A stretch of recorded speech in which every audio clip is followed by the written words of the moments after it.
Bonsoir à tous et bienvenue. Le président de la République a reçu ce lundi à Paris ses homologues sud-africains et tunisiens, entretien de haut niveau en marge du sommet sur le financement des économies africaines qui se tient dans la capitale française. Au menu, le renforcement de la coopération économique intra-africaine. Comment évolue la campagne de vaccination contre le Covid-19 en Côte d'Ivoire? Les Ivoiriens sont-ils méfiants? Y a-t-il de l'affluence dans les centres de vaccination? Combien de personnes ont été vaccinées à ce jour? Dans ce journal, nous nous rendrons au centre de vaccination Cisoparc des Sports de Treichville. Et puis, gros plan ce soir sur la consommation de la chicha, cette pipe à eau utilisée pour fumer du tabac devenu un véritable phénomène de société. Autrefois consommée en privé, la pratique s'est répandue et est à la portée de tous, singulièrement des jeunes. Pourquoi cet amour des jeunes pour la chicha? À quoi s'expose-t-il? Réponse à suivre dans ce journal. En Côte d'Ivoire, comme dans bien de pays dans le monde, la méfiance est réelle contre le vaccin contre le Covid-19, surtout celui d'AstraZeneca. Méfiance aiguisée par la découverte et l'observation de quelques rares cas de thrombose en Europe et à cause des fake news, notamment sur les réseaux sociaux. Comment évolue la campagne de vaccination contre le Covid-19 dans le pays? Les Ivoiriens sont-ils méfiants? Y a-t-il de l'affluence dans les centres de vaccination? Combien de personnes ont été vaccinées à ce jour? Toutes les réponses dans ce reportage de Yeli Traoré et Mathurin Badé. Centre de vaccination anti-Covid du Parc des Sports de Treichville. Ce lundi en fin de matinée, l'affluence n'est pas négligeable. Les candidats à la vaccination arrivent, certes, au compte-gouttes, mais on est loin des cas de désaffection observés de par le monde concernant le vaccin AstraZeneca. Une fois que la fois passée, les ministres, ils ont fait, parce que tout le monde appelle la mort, mais ils ont fait qu'il n'y a rien. Si tu as fait, tu n'as pas fait aussi, si la mort va te prendre, ça va te prendre. Donc ça, là, c'est bon pour tout le monde. À tous les acteurs du monde de rugby, je demande qu'ils viennent se faire vacciner parce que la maladie est réelle. Il n'y a rien de grave, moi, je n'ai rien senti. Je suis tranquille, je venais pour ma 10e dose. Le responsable du centre de vaccination confirme cette tendance. Les 504 000 doses de vaccins reçues dans le cadre du mécanisme COVAX et les 50 000 reçues de l'Inde ne sont certes pas encore épuisées, mais les choses sont plutôt rassurantes. Je lance un appel vibrant à tout le monde. C'est un vaccin qui est toléré, c'est un vaccin qui est efficace. Si nous voulons reprendre une activité normale, comme le font déjà certains pays, seule la vaccination peut nous aider. Mais ici, l'affluence est revenue plus belle. On a en moyenne 400 à 500 personnes que nous vaccinons par jour. Il arrive des moments, même des lundis, qu'on vaccine jusqu'à 700, 800 personnes. Donc l'affluence est vraiment atteint sa dynamique. Le taux de vaccination pourrait connaître une plus grande amélioration si l'on tient compte de l'avis de certains qui sont prêts à se faire vacciner, mais souhaitent plus d'accessibilité aux sites de vaccination. J'aimerais que les autorités se déplacent vers les populations. Parce que les populations se déplacer par terre, c'est déjà onéreux pour eux. Je n'ai pas de crainte, parce que jusqu'à présent, on n'a pas encore dit que le vaccin a tué quelqu'un. Non. Il faut être positif. Alors, on ne veut pas créer un vaccin pour tuer. Je dis que je suis prêt. Je dis que dès qu'on m'a dit les enseignants, vous avez de tout, je vais me faire vacciner. À côté de cela, il y a encore des gens réfractaires à la vaccination, entre doutes et désinformation. Les renseignements qui nous parviennent ne nous rassurent pas. Donc on ne peut pas le faire. C'est un vaccin qui n'est pas fait en réalité contre le Covid, mais pour pouvoir nous détruire. Moi, personnellement, je ne suis pas pour. Depuis le 1er mars 2021, date de démarrage de la vaccination, environ 200 000 personnes ont déjà été vaccinées. L'élargissement de la vaccination aux personnes de 18 ans depuis le 26 mars 2021 a permis de donner un coup d'accélérateur à la campagne. L'ambiance était encore lourde à l'hôpital général d'Adzopé, dans ce chef-lieu de la région de la Mé, dans le sud du pays, une semaine après le décès d'une femme en couche tombée de son lit d'hospitalisation. Les activités ont repris sur fond de méfiance entre agents et malades. Pour une reprise totale dans la confiance et la sérénité, les syndicats des personnels de santé descendent sur le terrain. Tout en faisant profil bas, les leaders syndicaux appellent leurs camarades à plus de professionnalisme pour éviter d'autres situations similaires. Le reportage de nos envoyés spéciaux, Thiemé Dandje, Fulgence Kissieto. Adzopé, 79 km d'Abidjan, l'hôpital du chef-lieu de région de la Mé retrouve peu à peu son ambiance habituelle.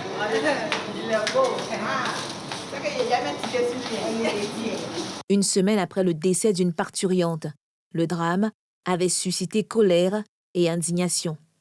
L'accueil et la prise en charge de la patientèle s'est amélioré depuis cette malheureuse situation, selon ce sexagénaire. Depuis l'accident, ils ont changé un peu de comportement. Et nous prions Dieu que ça continue comme ça dans le bon sens. Il ne faut pas que ça soit un truc de coup de durée, juste après, puis bon, finalement, après, ils vont revenir à leurs anciens systèmes. Ma femme, elle va accoucher bientôt.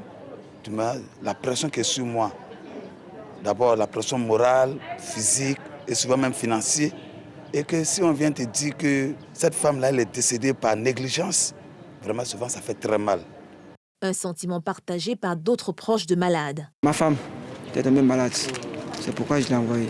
Ça se passe bien, parce que les femmes, les chirurgiens, le couple d'elle. Maintenant, comme c'est une femme qui est enceinte, problème de ventre. Donc, je suis venu voir les sages-femmes. Elle m'a donné donnant social et payé, ça s'est bien passé. On s'occupe très bien de moi, ça se passe très bien. Je suis très à l'aise, je n'ai pas encore fini, je continue. Si des avancées sont saluées, elles ne suffisent pas à dissiper le nuage de crise de confiance entre patients et personnel soignant. Mis en cause par malades et proches de malades, les agents restent sur leur garde. Pour faire tomber la fièvre, les leaders des syndicats des agents de santé descendent sur le terrain. Ils interpellent leurs camarades. Il faut qu'on sorte de l'émotion, qu'on se remette nous-mêmes en cause. Avant d'arriver à l'audit vrai de ce décès-là, nous sommes interpellés. Beaucoup de choses nous sont reprochées. Et les morts en médecine ou en chirurgie sont acceptées et à la maternité, c'est inacceptable. Parce que quand on s'en va pour accoucher, on s'attend à un événement heureux, il faut qu'on revienne avec cette joie-là et ne pas transformer la joie des populations en une tristesse avec la mort. La tournée dans la localité permet en outre aux syndicalistes de se faire une idée des réalités de l'hôpital incriminé et des autres structures sanitaires du pays. Nous mesurons l'impact de ce drame sur le moral du personnel de santé en général, qui en est affecté, et la douleur de la famille de Feu Habiba. Nous mesurons aussi l'impact sur la dégradation du climat de confiance entre la population et le personnel de santé. Nous déplorons la dégradation avancée du plateau technique et de l'environnement de travail dans tous les services de l'hôpital général d'Alzopé et réclamons un plan de redressement. Ces défis imposent, selon les organisations syndicales, des mesures urgentes. La fêtière syndicale Cordi Santé Sikamsi interpelle vivement le gouvernement sur la lenteur de mise en application de la réforme hospitalière, présentée comme le remède efficace pour soigner le secteur de santé qui est malade. Ce qui est de près la mesure la plus durable pour éviter la répétition des situations déplorables du CHU de Cocody et de l'hôpital général d'Azopé. Sur le terrain, pendant 48 heures, les responsables syndicaux de santé ont présenté leur compassion à la famille éplorée. Ils y ont pris des engagements au nom de leurs camarades pour assurer le service avec conscience professionnelle. Dans le cadre de son vaste projet de réaménagement urbain, la mairie de Koumassi a délocalisé la gare routière autrefois située au grand carrefour de la commune avec une meilleure administration. Dans cet élan, elle a pu mettre fin à plusieurs problèmes liés à cette gare, dont le phénomène de Niambro. Presque un exploit quand on sait la difficulté à mettre fin à ce syndicalisme empreint souvent de violence qui règne depuis longtemps dans le transport. Entre échange et réinsertion des ex-Niambro, la mairie a dû déployer les grands moyens pour venir à bout du phénomène. Le cas Koumassi est-il aujourd'hui une école? Les réponses avec Nadia Edja et Eric Imo. Voici maintenant plusieurs années que rayonne le nouveau visage de Koumassi dans le cadre du projet Koumassi autrement. Parmi les changements majeurs, la suppression par arrêté municipal du syndicalisme dans le transport urbain, connu communément sous le nom de Yambro, une organisation dont personne ne connaît les règles. Ils sont syndicalistes du transport, mais aucun d'eux n'est même transporteur. Ils ne sont ni chauffeurs, ni propriétaires des véhicules, rien du tout. Et ils ne sont pas propriétaires du site qu'on appellerait la gare. Ce n'était plus du syndicalisme, on obligeait les gens. Il y a des fois où on vous dit, ici c'est notre gare. Mais vous n'êtes pas la mairie, vous n'êtes pas le district d'Abidjan. Ça ne peut pas être votre gare. Pour réussir le pari, la municipalité a dû miser sur une stratégie d'écoute, mais aussi de collaboration avec les mises en cause. Nous avons écouté ces jeunes. Nous avons compris que c'était le désespoir. En dehors de cela, ils ne savaient rien faire d'autre. Les leaders de ces syndicats-là ont été repris. Aujourd'hui, sont à la nouvelle gare, qui est la gare Yaya Fofana avec leurs commodités. Nouvelle gare Yaya Fofana. Esmaël est un ex-Yambro et exerce désormais ici en qualité d'agent de sécurité. Réinséré comme bien d'autres dans les différentes activités sur la gare, il se réjouit de cette nouvelle vie professionnelle. On travaillait en groupe, un peu. Voilà. C'est dans une journée, il y a un groupe qui passait, puis bon, on fait la musique, quoi. Ici, il y a de l'ordre, le respect, on est, comment on appelle ça, je dirais, on est même être à la CNPS comme des responsables. Pour rémunérer ses agents, la mairie s'appuie sur les commissions perçues sur le tarif du transport payé par le passager, mais aussi sur d'autres sources de revenus. Ici, ils sont salariés. Ils sont salariés. Dans la vision du maire, il était question de créer une gare qui allait s'autofinancer pour ne pas augmenter les charges de la mairie. Et dans cet esprit-là, vous voyez qu'à la gare, il y a aussi les magasins qui nous servent pour tout gérer la masse salariale. L'innovation principale de cette nouvelle gare que le maire a voulu instaurer, c'est la création du guichet. Si c'est un véhicule de 6 places, par exemple, le chauffeur, il récupère les 6 tickets, il revient se faire payer à la caisse et puis il part avec le passager. Ça nous évite qu'il y ait des intermédiaires qui se transforment plus tard en Yambro. Et cette nouvelle organisation ravit les chauffeurs qui se remémorent encore le désordre et la violence imposée par ce syndicalisme d'un autre genre. Avant, le chauffeur ne parlait pas. Une fois que tu parlais, on peut te taper ou bien on t'insulte. Avant, le chauffeur peut rentrer à la maison avec 1000 francs, 1500. Souvent, il va, il prend crédit chez ses voisins. Mais depuis qu'on est ici, le chauffeur peut aller avec 7000, 8000 à la maison. Selon la mairie, des patrouilles régulières d'agents municipaux sillonnent les artères pour s'assurer du non-retour du phénomène de Yambro sur l'étendue de la circonscription. Alassane Ouattara, à l'invitation de son homologue français Emmanuel Macron, est à Paris pour prendre part au sommet sur le financement des économies africaines. En marge de la rencontre, le président ivoirien a reçu ce lundi dans la capitale française ses homologues sud-africains et tunisiens. Entretien de haut niveau avec au menu le renforcement de la coopération économique intra-africaine. Pierre Dipomelin. Calendrier bien chargé pour le président Alassane Ouattara qui multiplie les rencontres à Paris, en marge du sommet sur le financement des économies africaines. Après les patrons des institutions financières, notamment la directrice générale du FMI et le directeur général des opérations de la Banque mondiale, le chef de l'État ivoirien s'est entretenu aujourd'hui avec le président tunisien Kaïs Saïed. Les deux hommes ont évoqué le renforcement des relations de coopération entre la Côte d'Ivoire et la Tunisie, ainsi que les questions régionales et internationales. تحدثنا عن التاريخ الذي جمع بين تونس والكوت ديفوار. Nous avons échangé avec le chef d'État ivoirien sur plusieurs sujets, notamment nos relations bilatérales depuis des années, notre coopération au niveau de l'Union africaine, également sur plusieurs domaines économiques, sur la possibilité du renforcement des capacités des élèves ivoiriens en Tunisie. Nous avons échangé sur plusieurs sujets de coopération dans le futur entre nos deux États.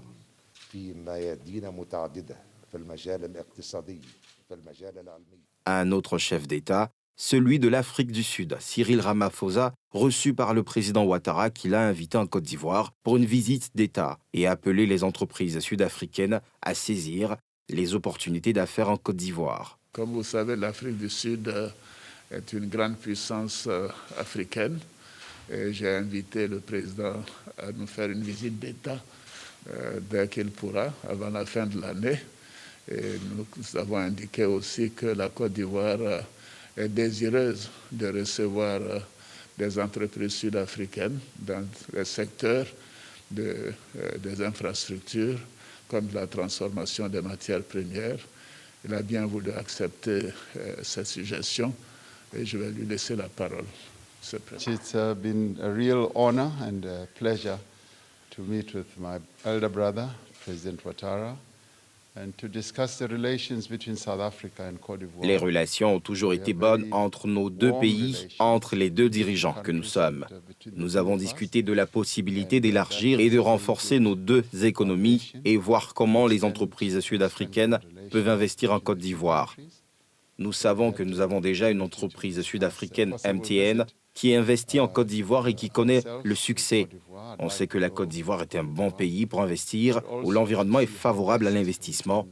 J'ai hâte de visiter le pays. So I look forward to going to Côte d'Ivoire, and it's always a pleasure to see my elder brother here. Le sommet sur le financement des économies africaines se tient ce 18 mai dans la capitale française et de nombreux chefs d'État africains y sont pour parler du ralentissement économique post-Covid.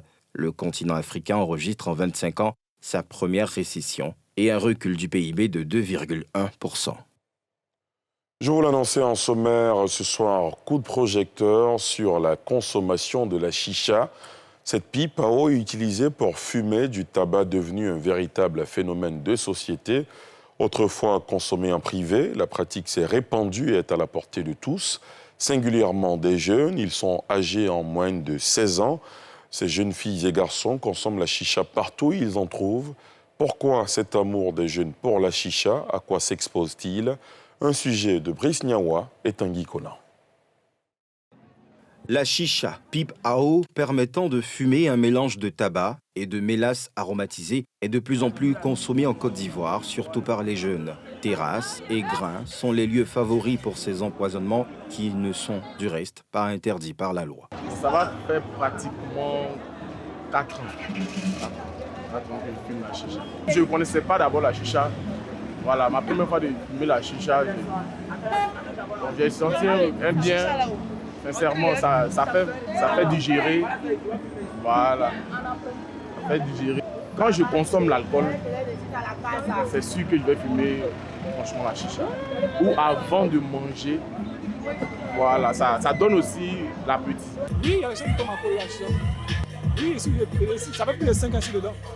Donc c'est que ça court. Au commencement, on met l'eau en bas. Tu viens de mettre l'eau, tu mets la tube. Tu viens de mettre la tube, tu mets le produit.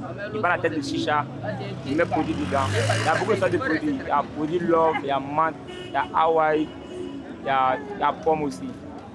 Voilà, quand tu viens de mettre le produit, tu mets papier à l'huile. Tu pèses un peu le tout, pas trop quoi. Tu pèses un peu le tout, même le charbon, tu mets dessus. Quand tu mets le charbon, tu attends un peu, moins 1 minute, ça vient réchauffer le produit. Si le produit est chauffé maintenant, tu tires. Quand tu tires, tu peux mettre l'eau en bas. Si tu veux que tu peux te saouler, tu peux mettre alcool, tu peux mettre du lait, tu peux mettre beaucoup de trucs quoi. Toi non. Mais l'eau là, à la base, tout le monde met l'eau. Voilà, pour ne pas que ça te fatigue la tête après. Quand j'ai l'occasion de fumer, je fume la chicha. Moi, je préfère la pomme. Le parfum de la pomme est raffiné. Chacun a sa manière de manifester certains trucs dans son corps en fait. Sinon, pour moi, la chicha, ce n'est pas un problème. La chicha, encore appelée narguilé ou hookah, est prisée par les jeunes pour la richesse de ses senteurs, selon cette responsable d'une terrasse de chicha. La chicha n'a rien de dangereux, au fait. La chicha, c'est un produit aromatisé, au fait. Il y a de différents parfums. Ça peut être le café, ça peut être, comment on appelle, la pomme, la menthe. Normalement, la chicha, c'est lorsque tu finis de manger, tu peux prendre pour digérer. Ou lorsque tu finis tu veux avoir un peu de faim, tu peux aussi fumer la chicha pour creuser le ventre. C'est comme un apéritif, au fait. Quand nous venons avec le produit, nous-mêmes, nous rinçons le produit pour diminuer la dose de l'aromate. Parce qu'il y a certains qui n'aiment pas quand c'est trop aromatisé. Donc, du coup, nous rinçons un peu et puis nous mettons. Puis les gens fument. Si la chicha était dangereuse, je ne pense pas que la Côte d'Ivoire allait... La jeunesse ivoirienne allait être là jusqu'à maintenant. Hein.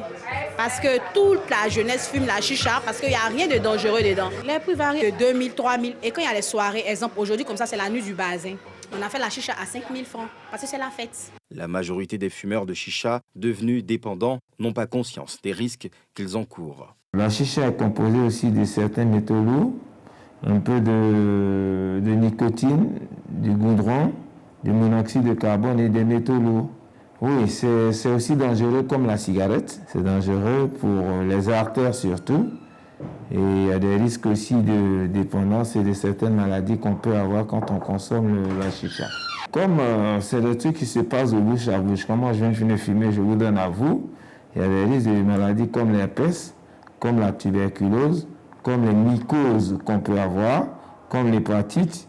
Et il y a aussi certains risques, comme la littérature le dit, certains cancers des lèvres, cancers des poumons, que le risque est aussi élevé en consommant la chicha et en consommant aussi la cigarette. Ce n'est pas anodin. Plus de 100 millions de personnes dans le monde fument quotidiennement la chicha, selon une étude récente. Et comme toutes les fumées de substances organiques, celle de la chicha libère, lors de la combustion, près de 4000 substances chimiques, dont nombre d'entre elles sont toxiques, irritants et cancérogènes.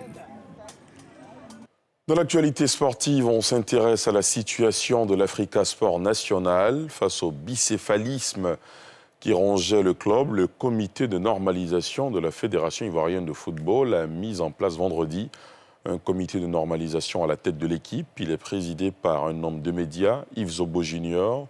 Quelques jours après cette nomination, le tout nouveau patron de la transition des OIE définit ses priorités dans un entretien réalisé par Salif Alekwe et Aaron Azeba.